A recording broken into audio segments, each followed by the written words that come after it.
Assalamualaikum warahmatullahi wabarakatuh. Innal hamdalillah nahmaduhu wa nasta'inuhu wa nastaghfiruh wa na'udzu billahi min syururi anfusina wa sayyiati a'malina may yahdihillahu fala mudilla lahu wa may yudlil fala hadiyalah. Asyhadu an la ilaha illallah wa asyhadu anna Muhammadar Rasulullah. Amma ba'd. Insyaallah malam hari ini kita melanjutkan kajian sunnah dari kitab Bulughul Maram yang akan kita mulai dari hadis 1474. Ini masih berkenaan dengan cara memberi salam, yaitu dari Ali radhiyallahu anhu, Rasulullah sallallahu alaihi wasallam bersabda, yujzi'u anil jamaah idza marru ayyusallima ahaduhum wa yujzi'u anil jamaah ayyarudda ahaduhum, rawahu Ahmad wal Baihaqi. Yang artinya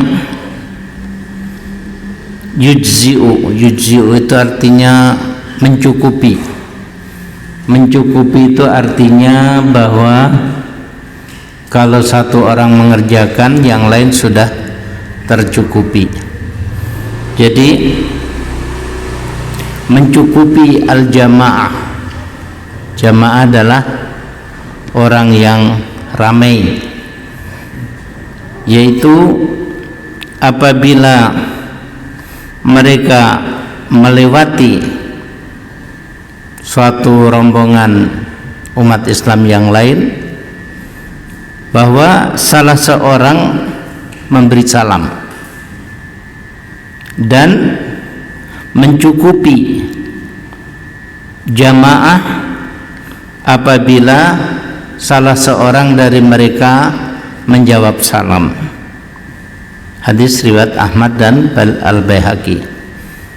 Hadis ini mengajarkan kepada kita bahwa kalau kita rombongan misalnya 10 orang berjalan berpapasan dengan rombongan lain 15 orang, tidak perlu 10 orang itu semuanya memberikan salam, tapi cukup salah satu memberikan salam, itu sudah mewakili, mencukupi, mewakili semua orang dalam kelompok itu, yaitu 10 orang tadi. Nah, begitu pula pihak yang diberi salam yang jumlahnya 15 orang itu juga sudah tercukupi, sudah terwakili kalau salah seorang menjawab. Jadi tidak perlu semuanya menjawab salam. Bagaimana, apakah ini berlaku juga dalam pertemuan-pertemuan? Ketika seseorang memberikan salam, haruskah satu gedung menjawab semua? Ini sebenarnya sama ya, jadi tidak harus satu gedung menjawab semua, cukup minimal satu orang menjawab salam, itu sudah mewakili keseluruhan orang yang ada di gedung. Nah, ini ada aturan memberi salam ataupun menjawab salam. Yang berikutnya dari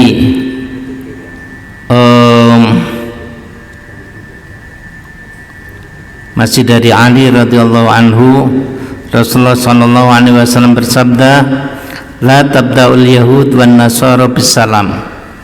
Jangan memulai Yahudi dan Nasrani dengan salam. Fa idza laqitumuhum fi tariq fattarruhum ila adyaqihi. Dan jika kamu bertemu mereka di jalan, maka desaklah ke tempat atau ke posisi yang sempit. Hadis riwayat Imam Muslim. Hadis ini pertama, larangan kita memulai salam untuk orang Yahudi atau orang Kristen. Secara umum kita dilarang mendoakan orang kafir, ya, mendoakan apa saja kecuali doa memohonkan hidayah untuk mereka, itu saja yang diizinkan. Tapi kalau doa, karena salam kita adalah doa, maka kita nggak boleh mengucapkan assalamualaikum warahmatullahi wabarakatuh kepada selain orang Islam. Ya, jadi doa tidak boleh dipanjatkan kepada Allah, diperuntukkan orang kafir. Kalau begitu, yang dimaksud salam di sini apa? Yang dimaksud salam di sini adalah salam-salam biasa. Sabahal khair, selamat pagi, ya. Lailatuka sa'idah, selamat malam. Nah, itu juga merupakan tahiyat, merupakan salam-salam secara umum. Tiap negara masing-masing punya budaya salam tersebut. Jadi untuk salam-salam yang sifatnya budaya, bukan doa, kita dilarang mendahului mereka dengan ucapan-ucapan salam seperti tadi. Kenapa? Karena umat Islam itu oleh Allah diposisikan lebih tinggi daripada umat-umat yang lain. Sama kan kalau tentara ketemu tentara yang pangkatnya rendah, ya, dia pasti hormat duluan. Tidak sebaliknya. Jadi yang pangkatnya rendah hormat kepada yang pangkatnya lebih tinggi. Nah, jadi itu namanya menghargai orang yang pangkatnya lebih tinggi. Nah, umat Islam itu ada merupakan khairu ummah ukhrijat linnas, sebaik-baik umat, sebaik-baik manusia yang Allah ciptakan di tengah umat manusia yang lain. Al-Islamu ya'lu wa la yu'la alaih. Islam itu tinggi dan tidak boleh ada yang lebih tinggi daripadanya. Jadi kita ini oleh Allah, oleh nabinya sudah diberi posisi yang tinggi. Tidak boleh kita di bawah mereka. Oleh karena itu, dulu ketika seorang muslim bercerai dengan istrinya karena istrinya tidak mau diajak masuk Islam, kalau menurut aturan umum, ketika dua pasang istri, ketika sepasang suami istri mempunyai anak lalu cerai, maka anak itu diberi kebebasan apa milih ikut bapaknya atau milih ikut ibunya. Jadi untuk keadilan hukum ini antara seorang bapak muslim dengan seorang ibu kafir, anak mereka diletakkan di tengah-tengah supaya ya bayi yang baru bisa merangkak itu memilih sendiri mau ikut ayahnya atau ikut ibunya. Namun begitu dia mengarah kepada ibunya, tentu ini ada insting, ya, insting bayi tentu lebih berat ke ibunya. Nah, jadi mulai merangkak ke arah ibunya. Rasulullah pun berdoa, mendoakan agar bayi itu diberi petunjuk oleh Allah. Jadi sudah mulai bergerak ke ibunya, putar balik dia, lalu merangkak ke arah bapaknya. Kenapa? Ya, ini oleh Rasulullah SAW didoakan karena seorang ayah muslim itu lebih berhak kepada anaknya daripada seorang ibu yang kafir. Al-Islamu ya'lu wa la yu'la alaih. Kembali kepada hadis tadi, maka kita hendaknya juga bisa menjaga image kita sebagai seorang muslim, bahwa Allah sudah menempatkan kita lebih tinggi daripada yang lain.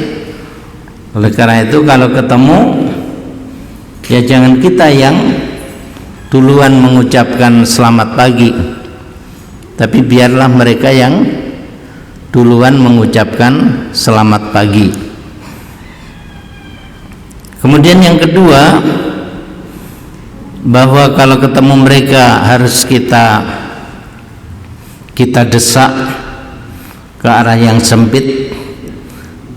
Itu wallahu alam, saya kira dalam suasana perang seperti terjadi perang antara umat Islam dengan Yahudi di Madinah, apakah itu Yahudi Bani Qainuqa, Bani Nadir dan lain sebagainya.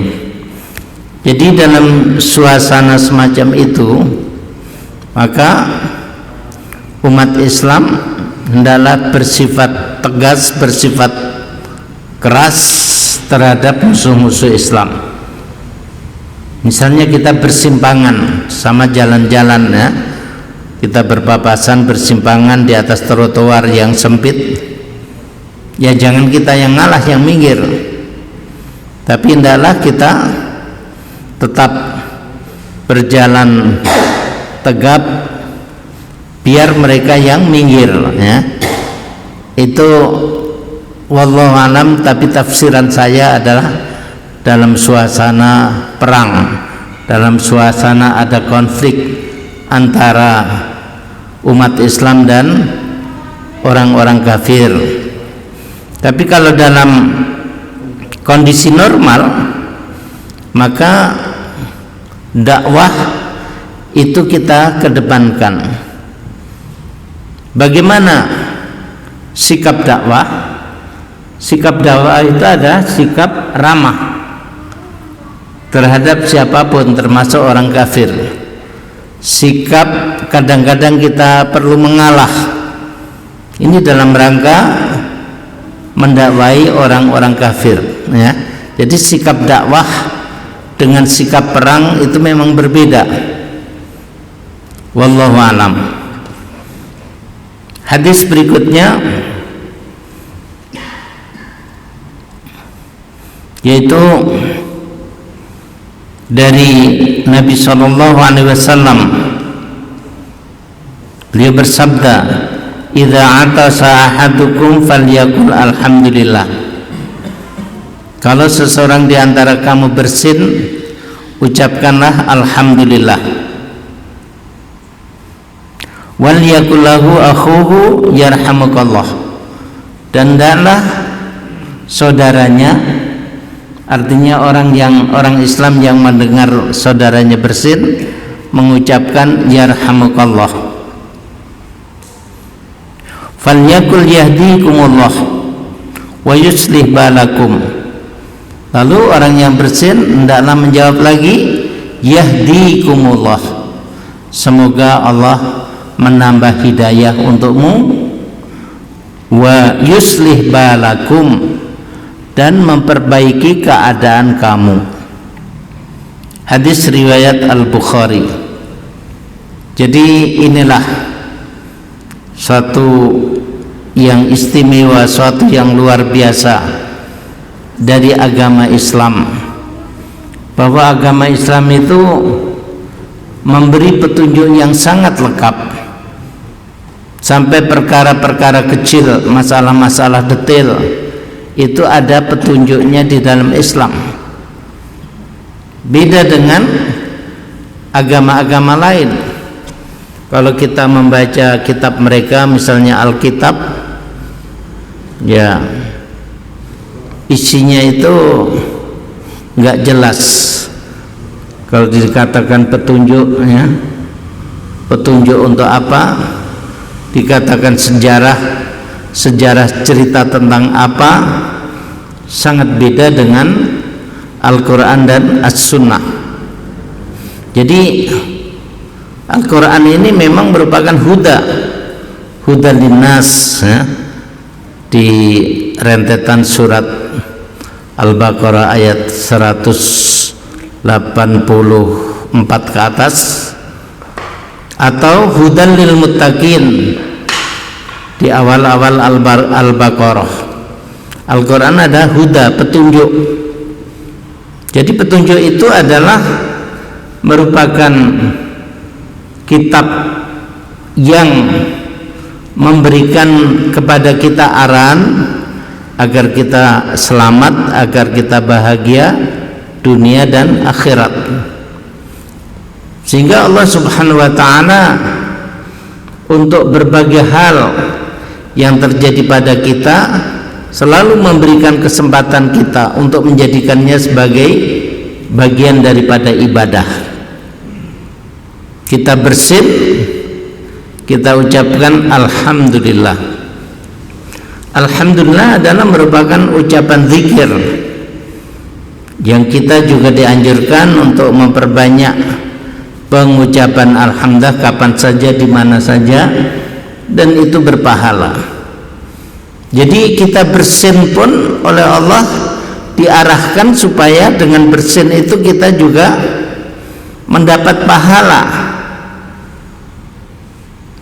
Ya, karena itu kita harus meninggalkan kebiasaan di masyarakat. Begitu orang bersin langsung wahim haji. Ini bukan ajaran Islam, ya. Islam memberikan ajaran bagaimana ketika kita bersin supaya kita mendapat pahala. Di samping bersin itu juga harus kita syukuri. Coba kadang-kadang kita pengen bersin tapi nggak bisa. Sudah mencoba melihat ke matahari, ya, sampai mata panas, tetap juga nggak bersin. Kalau dulu waktu saya masih kecil, di pasar itu ada ini apa tuh, orang jualan obat. Termasuk obat yang dijual adalah obat untuk bersin. Jadi kalau beli obat itu didekatkan ke hidung langsung bersin. Kayaknya apotek nggak jual yang kayak gitu. Jadi bersin itu adalah nikmat Allah. Karena kalau kita tidak bisa bersin, maka itu menjadi siksaan tersendiri. Maka kita pun bersin dan lega dan kita ucapkan alhamdulillah. Nah, saudara kita yang mendengar itu juga merespon dengan respon yang sangat baik. Karena kita sudah bersyukur kepada Allah, dia mengucapkan yarhamukallah, semoga Allah merahmatimu, ya, karena kamu ditakdirkan bersin, kamu memuji Allah, maka kita pun doakan semoga Allah merahmati kamu. Tidak cukup sampai di sana. Yang bersin kembali mengucapkan yahdikumullah, semoga Allah menambah hidayah untukmu, wa yuslih balakum, dan memperbaiki keadaan kamu. Yahdikumullah. Nah, ini untuk menjawab tadi orang yang mengucapkan yarhamukallah. Jangan sampai terbalik, ya. Kenapa? Karena orang Arab itu kalau marah, orang-orang Arab yang baik ya, sekarang ini banyak Arab kacau ya. Orang-orang Arab yang baik kalau marah dia bilang Allah yahdi, itu artinya semoga Allah memberi hidayah kepada kamu. Jadi kalau ada orang Arab bilang ke kita Allah yahdi, jangan kita malah gembira. Kita harus tahu dia sedang marah kepada kita, maka dia menyebut Allah yahdi. Padahal maknanya sama, maknanya sama tapi penggunaannya yang berbeda. Allah yahdi, Allahnya yang didulukan. Kalau yahdikallah atau yahdikumullah, itu doa jawaban untuk orang yang mengucapkan yarhamukallah. Ya, jadi perkataan maknanya sama, hanya dibalik. Yang pertama Allah di bagian awal, yang kedua Allah di bagian akhir. Ternyata penggunaannya berbeda. Wa yuslih balakum, dan memperbaiki keadaan kamu. Keadaan apa saja? Apakah kesehatan kita, apakah keuangan kita, dan lain sebagainya. Itu makna wa yuslih balakum. Jadi gara-gara bersin menjadi ajang beribadah, kita dapat pahala, yang mendengar dapat pahala, dan kita doakan kembali, kita juga mendapat pahala. Itulah indahnya agama Islam. Hadis berikutnya yaitu hadis ini masih dari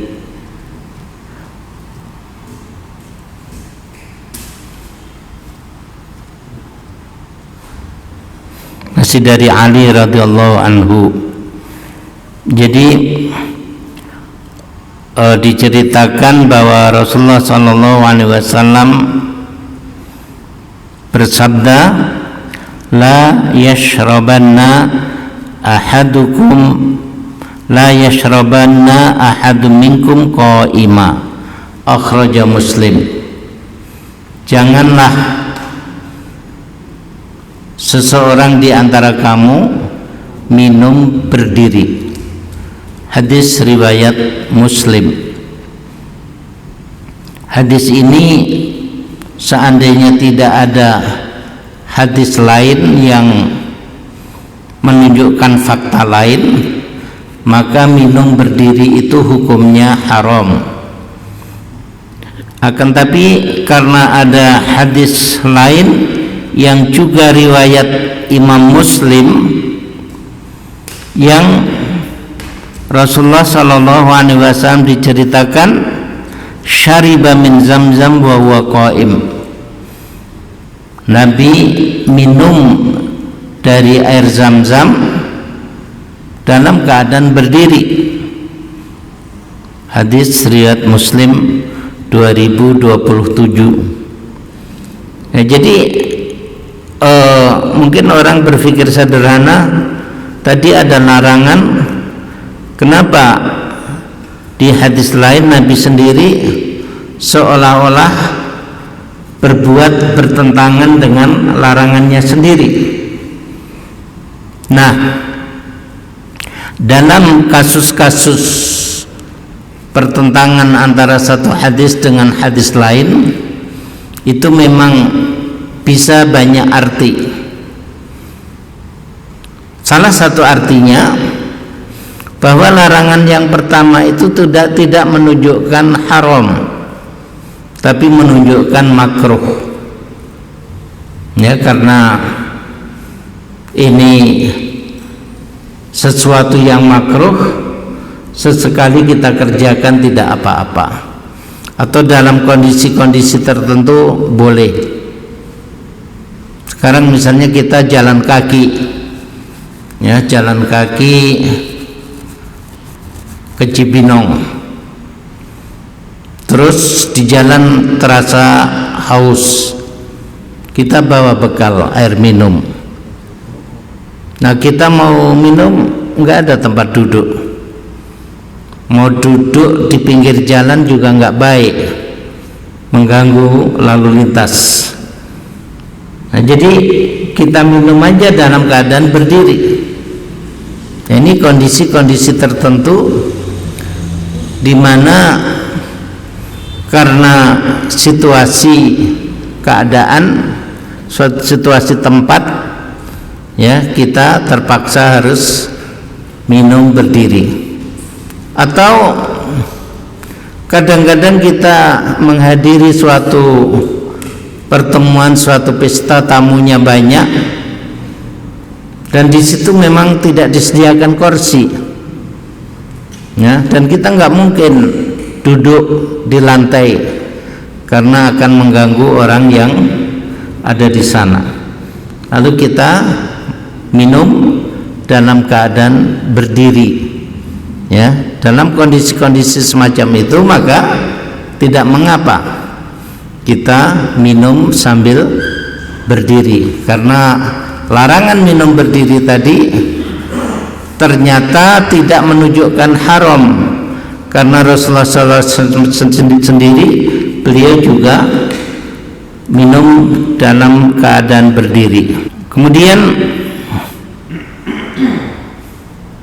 hadis berikutnya yaitu dari Ali radhiyallahu anhu, Rasulullah SAW bersabda, "Idzan ta'ala ahadukum falyabda bil yamin wa idza naza'a falyabda bishimal wal takun al yumna awwaluha tan'al wa akhiruhuma tunza."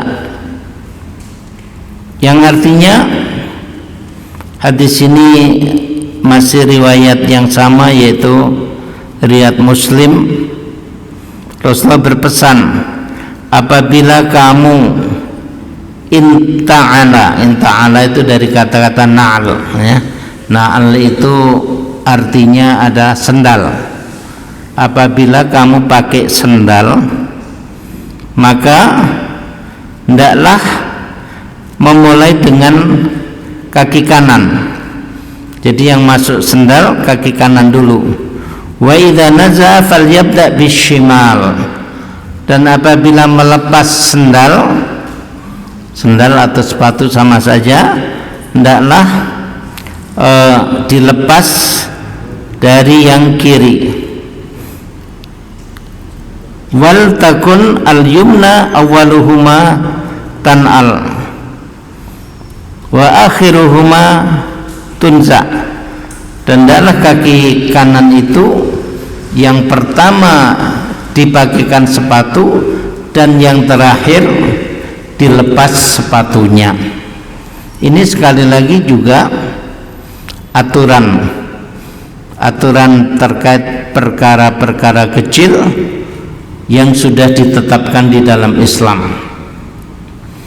Pengertian yang lain, kalau masalah kecil saja oleh Islam diatur, apalagi masalah-masalah yang besar menyangkut kehidupan sosial, politik, ekonomi dan lain sebagainya. Sudah jelas Islam punya aturan-aturan yang ketat yang wajib diamalkan. Kemudian hadis berikutnya, Rasulullah SAW bersabda, la yamshi ahadukum fi na'lin wahidah wal yun'ilhuma jami'a au liyakhla'huma jami'a, muttafaqun alaih. Yang artinya, janganlah seseorang berjalan dengan satu sendal, melainkan hendaklah dua kaki itu dipakaikan sendal, atau kalau enggak ya dua-duanya tidak pakai sendal, nyeker. Muttafaqun alaih, ya. Hadisnya sangat kuat. Hadis ini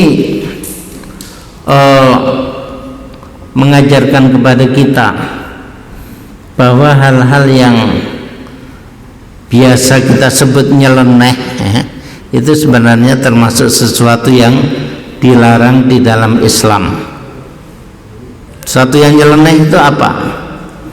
Ya, contohnya itu sebelah pakai sepatu, sebelah enggak, atau pakai celana yang satu buntung, nah, sampai di paha, yang lain sampai bawah. Atau termasuk contoh nyeleneh, anak muda potong rambut yang separuh dibotakin, yang separuh dibiarin, ya. Jadi kadang-kadang ada orang-orang yang melakukan itu untuk apa itu, cari sensasi atau untuk bikin lucu-lucuan. Nah, Islam ternyata membatasi. Islam tidak melarang kita apa itu membuat lelucon, tidak melarang kita bergurau, tapi semuanya diatur. Jangan sampai lelucon kita, gurau kita melanggar aturan agama.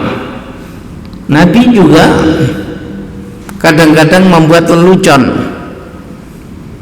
Suatu ketika Nabi bertemu seorang sahabiyah, seorang wanita sudah tua. Lalu Nabi bersabda, orang seperti kamu nggak ada di surga. Jadi wanita tua itu tentu sangat sedih, kalau nggak salah menangis. Lalu Rasulullah bilang, ya nanti kalau di surga kamu kembali muda lagi. Jadi di surga itu nggak ada laki-laki atau perempuan yang tua. Nah, baru dia senang, ya. Ini gurauan daripada Nabi Muhammad SAW. Gurau, tapi tidak ada kedustaan, ya, tidak ada kebohongan dalam bergurau.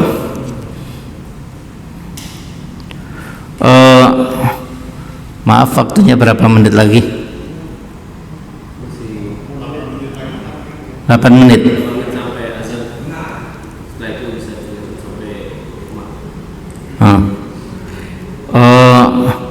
Baik, kalau gitu saya buka aja untuk apa itu tanya jawab.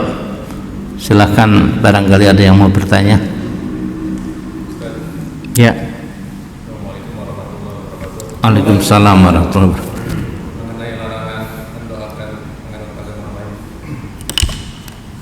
Larangan apa?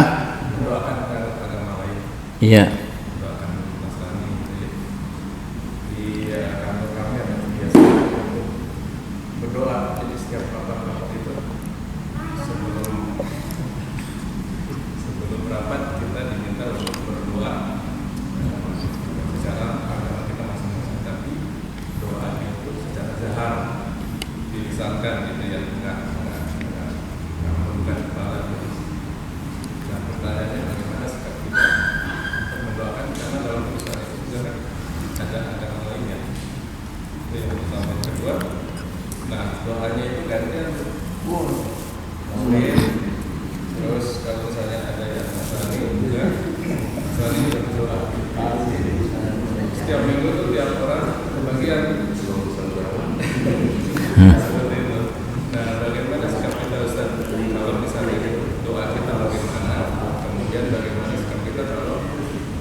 Jadi begini, memang Menteri Agama itu agamanya apa ya? Hah? Anus. Ya. Jadi beliau sudah menyatakan itu untuk membudayakan, yaitu doa bersama atau doa gantian dengan apa itu, yaitu semua pemeluk agama ikut secara bergantian mendoakan. Itu memang ajaran agama Nusantara. Nah, kalau kita mendapat tugas membacakan doa, yang doa itu sudah ada teksnya. Kalau dalam teks itu ada yang menyalahi aturan Islam, ya kita bilang saya mau membaca, tapi yang beberapa baris ini saya nggak bersedia. Kalau mereka menolak, ya saya lebih baik jangan ditugaskan berdoa. Ya, jadi kita ini memang dilarang mendoakan orang kafir dengan doa-doa Islam di mana kita memohonkan keselamatan, kesuksesan dan lain sebagainya. Satu-satunya yang boleh kita panjatkan kepada Allah adalah doa memohonkan hidayah untuk mereka, ya.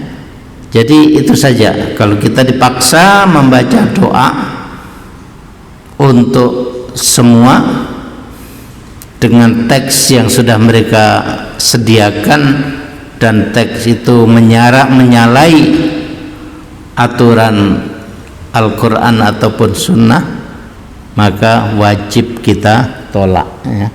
Kita harus tegas. Tapi kalau misalnya di satu kantor ada jadwal yaitu doa bersama, ya, sekarang mari masing-masing berdoa menurut keyakinan atau menurut agamanya. Nah, itu nggak apa-apa, ya. Kan doanya kita baca, ya, tidak diperdengarkan.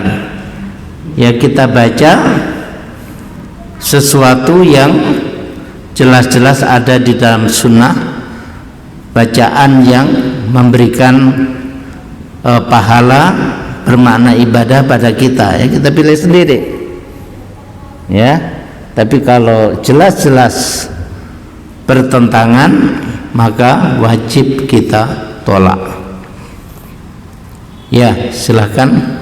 Kalau yang mendoakan orang Kristen disuruh berdoa, tidak barengan.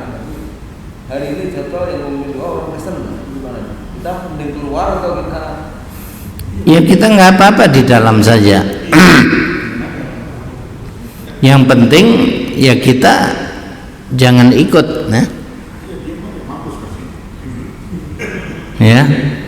Kita jangan ikut, silakan saja dia maju ke depan membaca doa, toh orang juga mau ikut berdoa atau enggak kan enggak ketahuan, ya. Jadi kita jangan ikut, silakan saja dia berdoa sesuai dengan aturan atasan misalnya, enggak ada masalah, enggak perlu keluar, kecuali kalau maksiat, ya. Nah, kalau maksiat sebelum acara akan diadakan dansa selama 15 menit.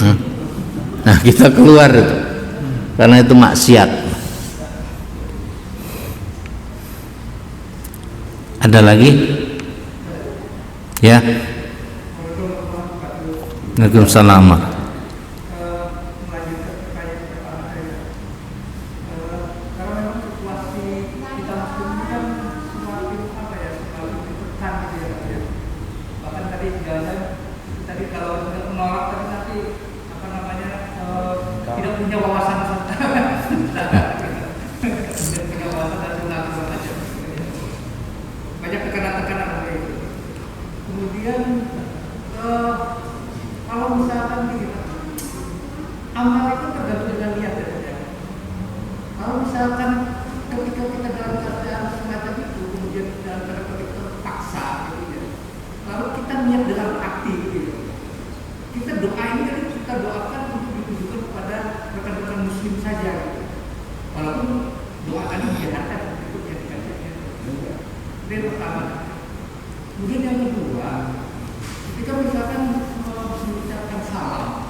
Ada yang muslim, ada yang kafir gitu. Nah,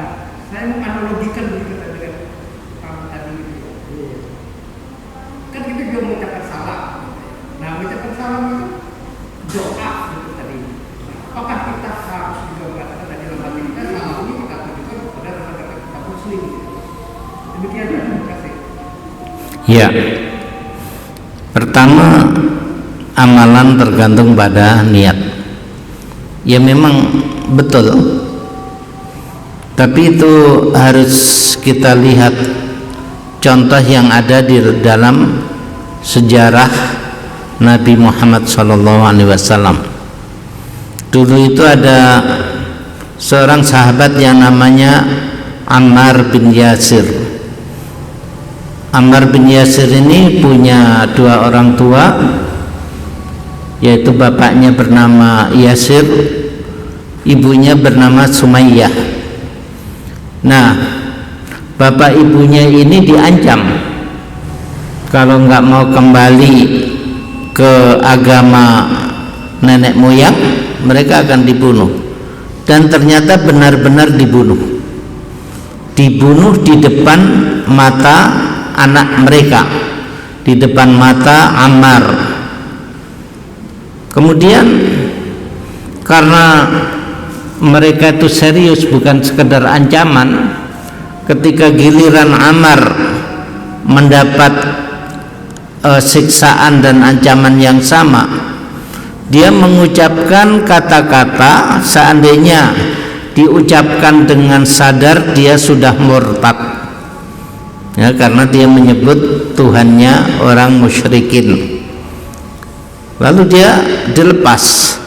Begitu dilepas, kemudian dengan sedih dia lapor kepada Nabi atas kejadian itu. Maka Allah Subhanahu wa ta'ala menurunkan ayat yang menyatakan bahwa tidak mengapa orang mengucapkan kata-kata kekufuran sedangkan hatinya penuh dengan keimanan, ya. Jadi ini ada kondisi yang memang benar-benar benar-benar terpaksa, dan niat daripada Ammar itu bukan untuk murtad, bukan untuk mengakui Tuhan jahiliyah. Ini contohnya, ya. Yang kedua, kita mengucapkan salam dengan salam Islam, sedangkan di ruangan itu campuran, ada muslim, ada pemeluk agama lain, nggak apa-apa. Karena niat kita adalah memberikan salam kepada umat Islam. Ya, yang salah itu kita melihat ada orang kafir gaul, ya.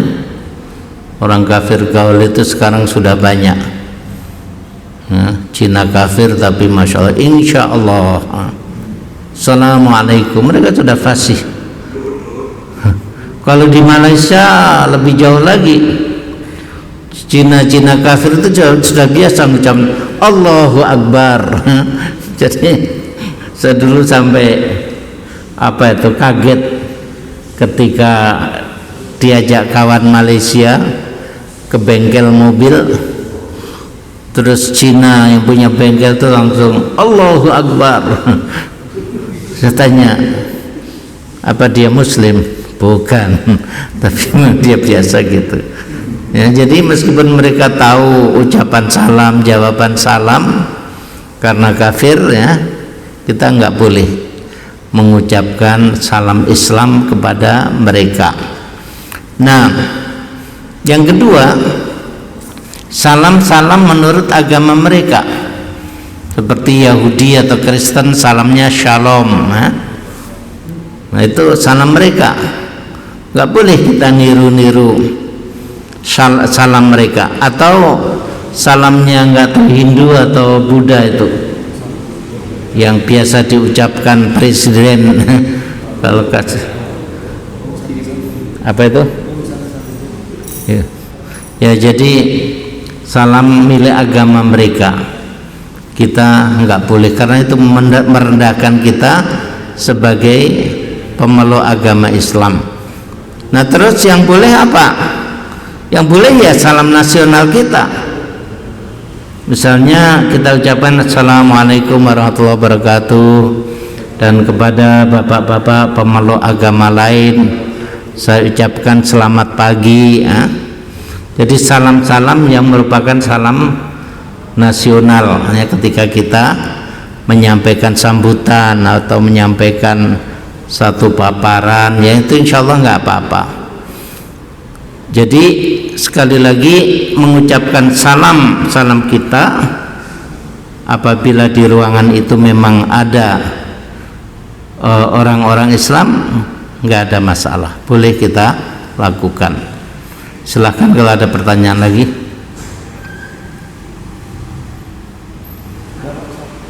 Ya.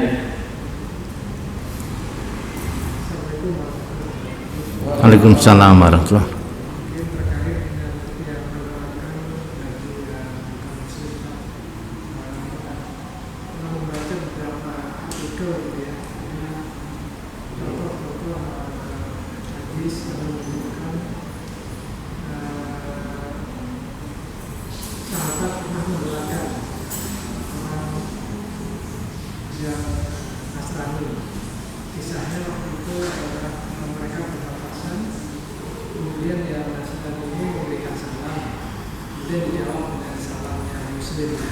Ya.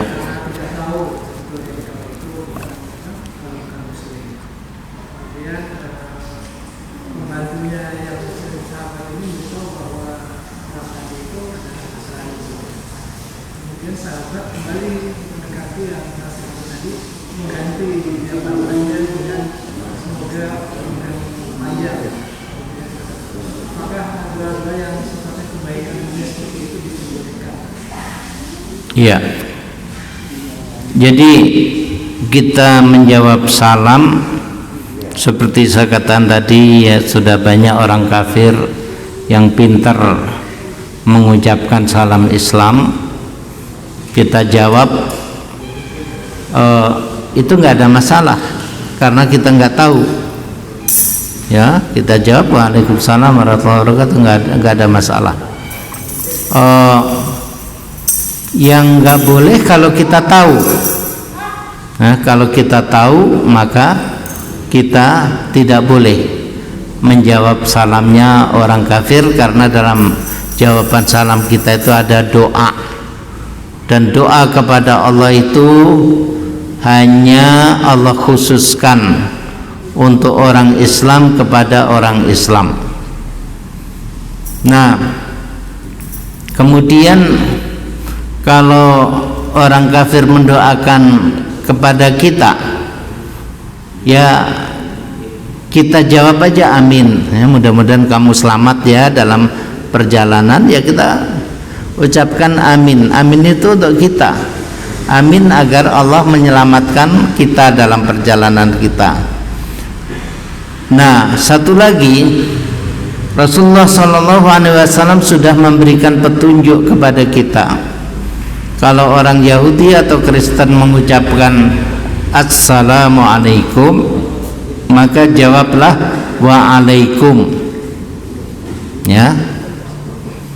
Kenapa? Kebiasaan orang-orang Kristen atau Yahudi zaman dahulu mengucapkan salam itu sebenarnya bukan Assalamualaikum, tapi Assalamualaikum, ya. Asam itu racun, mudah-mudahan kamu kena racun gitu. Maka jawabnya Waalaikum, mudah-mudahan kamu juga kena racun, ya. Ini apa itu petunjuk Rasulullah Sallallahu Alaihi Wasallam.